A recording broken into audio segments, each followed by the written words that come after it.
Hello, this video is going to show you how to make a photo montage in Adobe Premiere Pro. This is give you a few quick tips that will make this pretty simple for you, I hope. So let's get started. First, I've got Premiere open already. I'm going to start a new project, and I'm just going to call it Photo Montage. And then I'll click Browse and make sure it's going to go where I want it to go. Documents is the easiest place unless you have lots of folders or projects rather, and then you can make a subfolder by clicking on New Folder.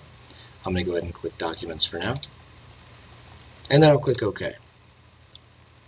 And when Premiere starts, when the project opens, which shouldn't take too long, there we go.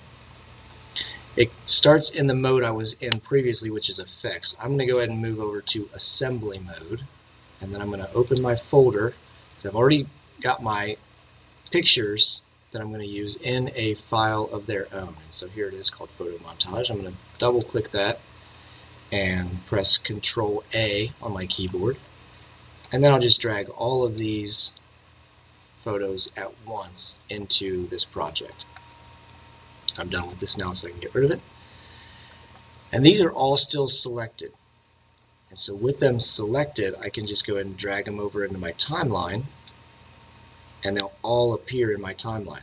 Now, because I saved these images from the internet, they're not all the same size. So I may run into an issue that you won't if you have images that are all the same size.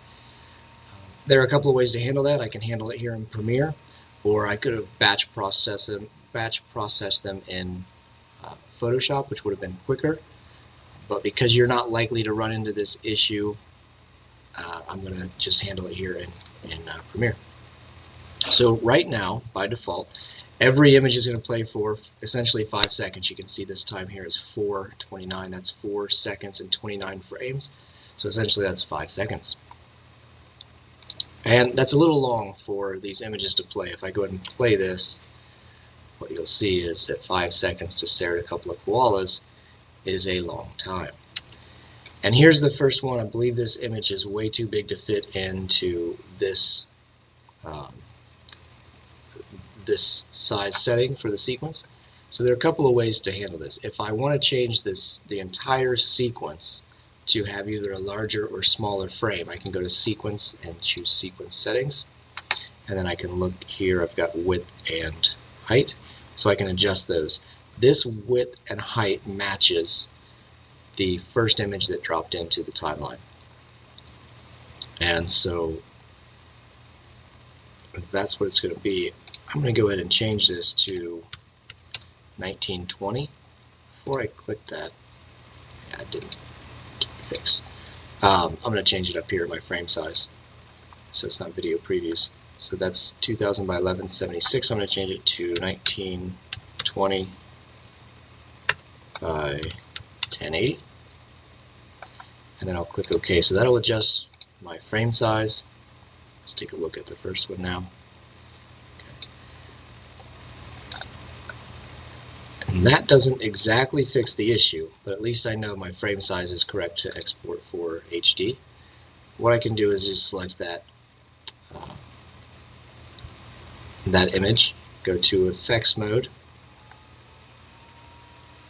and I'll just use Scale. So if you don't see Scale, these by default are collapsed, so you have to expand them by clicking on the little arrow. And I'm just going to roll that back and get it to the size that I want it to be. If I need to adjust the height or width, I can do that here as well. So I just put that little guy's face right in the frame. So that's how you can adjust these, and each one, if they need to be adjusted, might need to be adjusted. And the way to do that is just make sure your timeline indicator is over the clip you want to adjust, and that the clip is selected. That way you can see it, because I could potentially select this clip and adjust it without looking at it. So I can just adjust these down a little bit.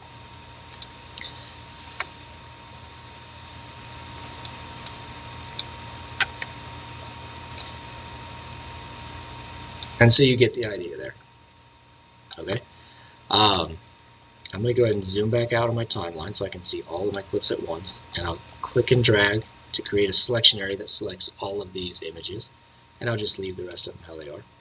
I'm going to right click and choose speed duration, and I'm going to change this to, just want to click in here, I'm going to change this 4 to a 2, because 3 seconds is about as long as you'll want to stare at one of these images. So I'm going to click OK, but before I do, actually I'm going to show you how this looks if I do just go ahead and click OK.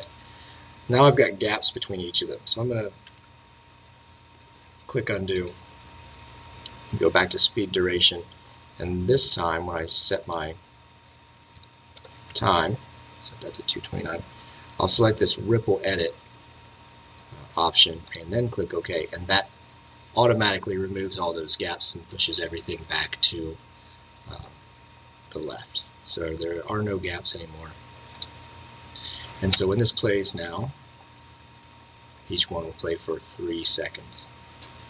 Alright, so I'll leave that how it is. The next thing I'm going to do, I'm going to zoom back in so that I can see where 2 clips meet, and I'm going to choose a video transition to apply to these. Let's say I want one of these page peels. Let's just do that and see how that looks. Drop that down here, and then when I play this, you'll see the effect happen. So if I like that one, I can use it, or I can try a different one. Try a white, try a center split, and we'll just try that again, see how that looks.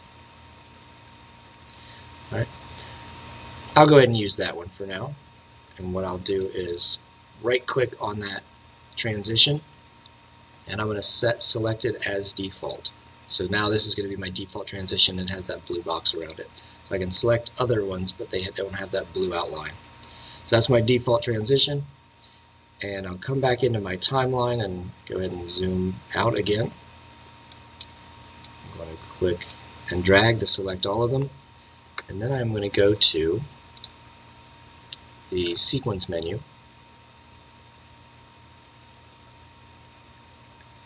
and apply default transition to selection, which you can see the keyboard shortcut is Shift and the letter D. So I'm going to go ahead and apply that, and now all of that transition is going to happen on every single slide, or excuse me, every single transition from one clip to another. Alright, so that's the biggest part. Now the next part, the last part, would be to go ahead and add some music into this, and you could drop music in wherever you wanted. If it doesn't fit exactly to your time, it would be actually amazing if it did, but if it doesn't, then you can just grab the razor tool, cut that off where it needs to be, adjust it to fade out, and that's all there is to it. So that's how to quickly and easily create a photo montage in Premiere Pro.